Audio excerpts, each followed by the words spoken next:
Mendingan kita maksudnya bukan bareng-bareng ya, satu-satu misalkan sini dulu nanti baru sini ya. Saya jadi bingung jadinya. Ini dulu ya, sebentar ya. Iya Mbak. Gimana cara mendalami karakter Anika yang nggak dianggap sama Arman? Gimana cara mendalami karakter Anika yang nggak dianggap sama Arman? Jadi seorang istri yang nggak dianggap gitu sama suaminya sendiri mungkin seperti apa?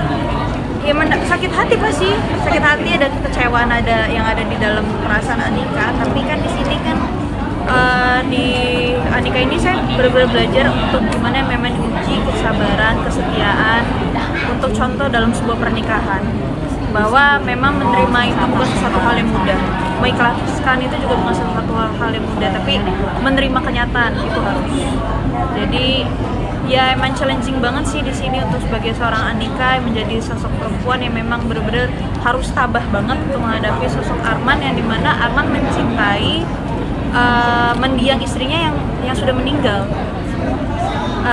Terus dia tidak mau membuka hatinya, tapi di situ aku memang berusaha untuk menjadi istri yang baik sebisa mungkin supaya Mas Arman perlahan-lahan bisa menurunkan egonya dan bisa membuka hatinya sedikit demi sedikit.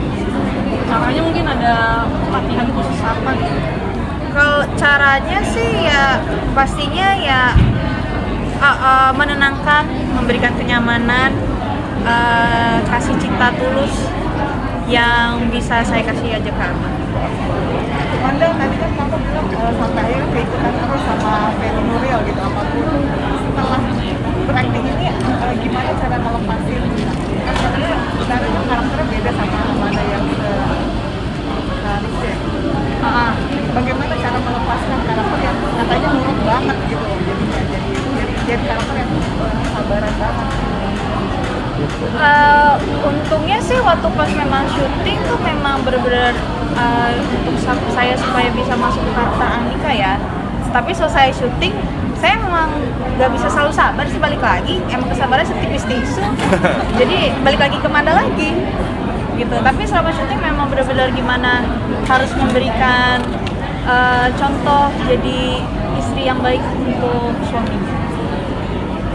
Reva, ini kan katanya film publik yang pertama. Kenapa memilih film ini sebagai comeback dan Pasti yang maju-maju banget. Ya, kenapa aku pilih film ini ya karena dari ceritanya aja kan ya, udah buat yang udah nonton ya tau lah ya, maksudnya emang ceritanya ini bagus banget. Dan untuk memerankan karakter Leila ini juga kayak tadi aku bilang, dia udah gak ada, tapi gimana caranya bisa bikin Arman itu tetap gak bisa move on. Nah, bukan satu hal yang gampang gitu ya. Dan bisa main sama Fedi dan sama Manda juga menurut aku luar biasa sekali, walaupun kita nggak ada satu scene ya, tapi ya bisa bareng-bareng di sini tuh pengalaman baru lagi buat aku. Kembali syuting mengurangi obat rasa ribu kan? Iya banget. Emang sebenarnya tuh aku berhenti syuting kan karena lahiran dan disuruh sampai 2 tahun gitu kan. Jadi setelah udah selesai itu kan pandemi kan kemarin tuh. Nah pas sekarang ada tawaran lagi, makanya kenapa aku memilih untuk gabung di film ini, selain ceritanya menarik ya aku kangen sekali dengan syuting film ya. Kalau sinetron kemarin sempat aku syuting sinetron 1 tahun, udah tahu rasanya gitu. Jadi sekarang kayak pengen gimana sih rasanya lagi gitu. Jadi kayak benar-benar baru syuting pertama kali ya. Aku sih kalau ya proses readingnya, terus juga apa namanya ya di lokasinya mungkin sebenarnya sama-sama aja ya syuting apapun, cuman ya apa ya dari skenarionya aja tuh kita cuma 1 buku, nggak ganti tiap hari gitu. Jadi benar-benar menurut aku perlu perhatian khusus juga. Nah, ini kan filmnya dari kisah nyata ya. Apakah kisah aslinya itu lebih sedih lagi atau emang sudah tersampaikan semua di film ini? Bukan kisah nyata sih, terinspirasi. Iya. Apakah yang aslinya itu lebih sedih atau sudah tersampaikan semua kan? Sebenarnya ngambil inspirasi kisah nyatanya itu dari laki-laki yang istrinya meninggal tapi tetap bertahan untuk setia gitu.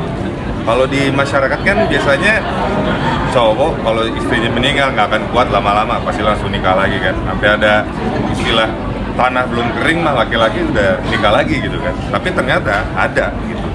Dan saya pun termasuk yang taunya tuh kalau laki-laki yang istrinya meninggal pasti nggak kuat sendiri lama-lama langsung nikah lagi. Makanya saya pertama kali baca memang agak susah sih nerima kenapa putus selama itu gitu kan.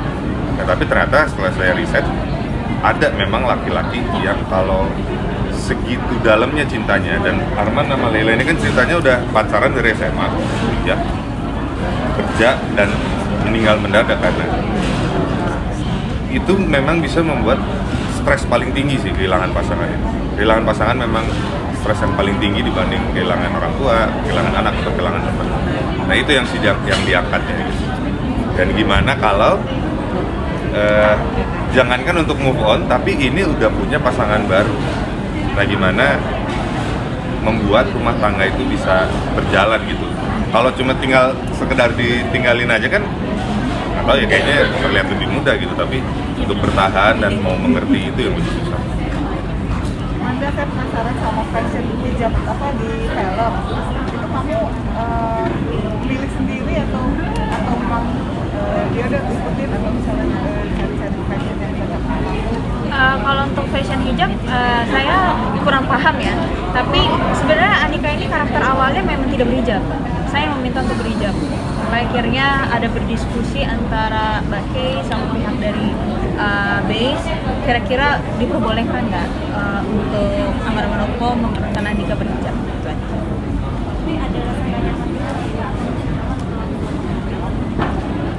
Awalnya sih nggak nyaman ya, gerah ternyata ya. Kuping aku tertahan itu merah di sini, udah tau caplang kan. Cuma tapi karena memerankan Anika tidak melepas hijabnya kecuali hanya di kamar, ya aku harus pakai dimanapun Anika lagi berada di set.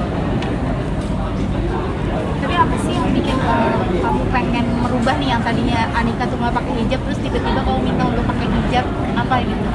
Ya menurut saya pertama saya tahu background ceritanya Arman seperti apa, punya istri yang berhijab, masa saya nggak berhijab sih? Pasti saya pengen kayak at least bisa menutupi diri untuk laki-laki yang lain dan hanya membuka diri untuk suami saja. Kalau pemilihan sosok Arman sebagai dari Mas Fedi nih, Ya. apa karena dari Mas Fedi sendiri sudah sering memerankan laki-laki dengan dua hati gitu, makanya jadinya diambil Arman ini sebagai dari Mas Fedi? Kalau saya ngeliat Arman ini justru tantangan, dimana kalau sebelumnya dua gitu, ini dia sulit move on dari satu orang aja gitu, dan merasa mengkhianati kalau dia menikah lagi. Dan ya alhamdulillah kan saya nggak ada pengalaman duda yang istrinya meninggal ya. Itu saya ngeliatnya tantangannya di situ, bagaimana bisa bertahan dengan istri yang udah meninggal. Padahal kalau mau nikah lagi nggak apa-apa, sekelilingnya juga atau masyarakat tuh juga nggak akan ngejudge gitu, paham lah udah 4 tahun meninggal gitu. Nah saya ngeliatnya dari sudut pandang itu gitu. Kalau dibilang dua ya kan cuma satu, yang satu udah dikubur.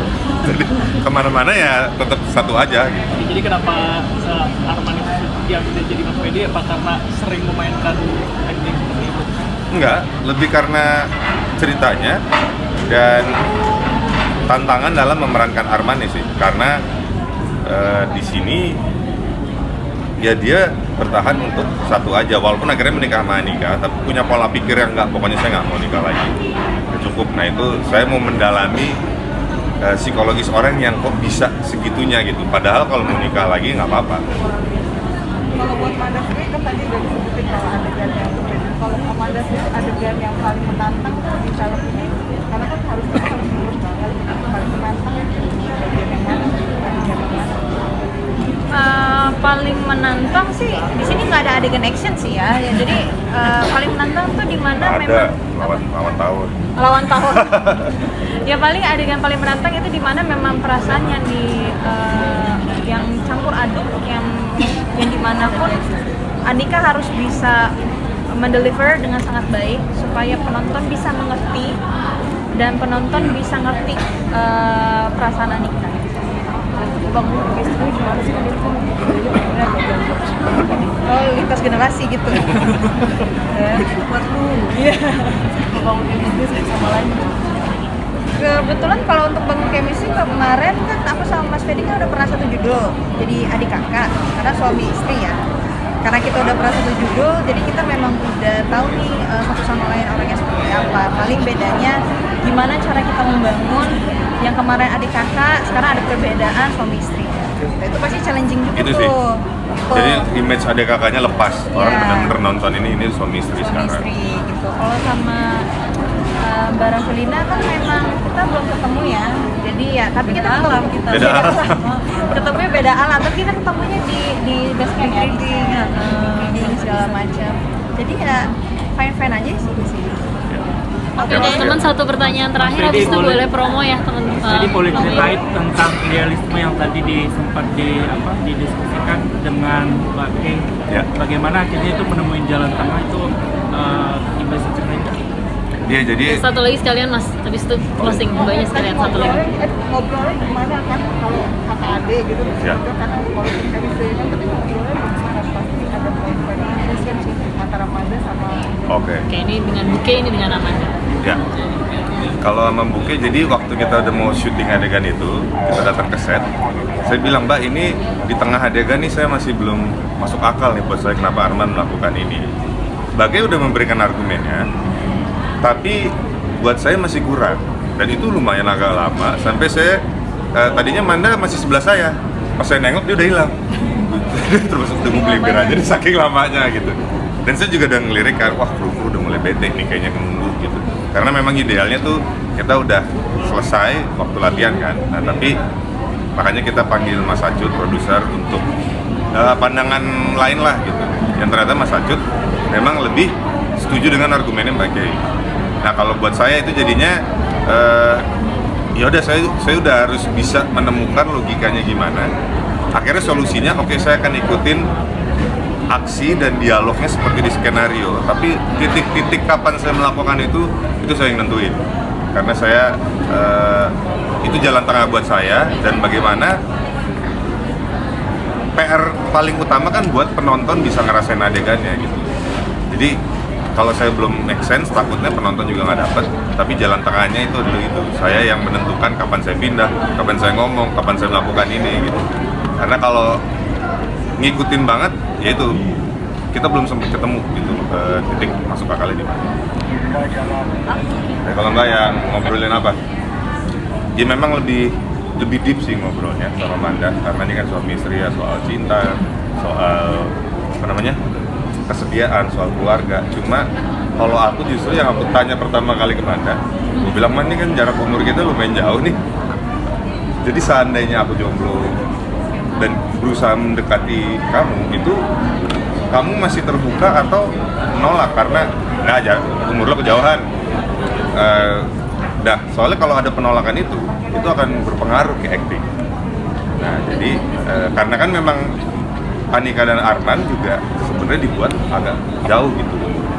Nah buat apa itu penting, karena supaya actingnya lebih luas, lebih menjiwai, karena konsep jarak umur itu nggak masalah.